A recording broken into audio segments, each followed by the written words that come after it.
మీకు వినిపిస్తున్న ఈ పుస్తకం నేను చెప్పాను, మా గురువుగారు, మా చిన్నప్పుడు గురువుగారు రాశారు. లలిత అమ్మవారి అనుగ్రహం సంపూర్ణంగా పూర్తిగా పొందారని. అయితే చెప్పబోతున్న విశేషం ఏంటంటే, ఇదే బుక్ని ఈ విధంగా వినిపిస్తూ ఎక్స్ప్లెయిన్ చేస్తూ కంటిన్యూగా మొత్తం ఇంతవరకు ఎవరు చేయలేదు.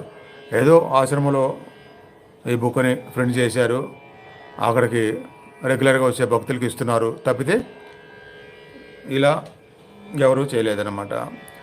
అట్లానే యూట్యూబ్లో అయితే అసలే ఎవరు చేయలేదు, నేనే ఫస్ట్ టైము. గురువుగారు చెప్తున్నారు, ప్రతి క్షణము ముక్తి మోక్షము అదే దేశ అని చెప్పి. బహుశా నేను దాన్ని లక్ష్యంగా పెట్టుకున్నాను కాబట్టి, అదే మనసులో జీవిత లక్ష్యంగా అందరికీ అదే చెప్తున్నాను కాబట్టి, అందుకనే గురువుగారు నా చేత ఇది మొదలు పెట్టించుంటారు అని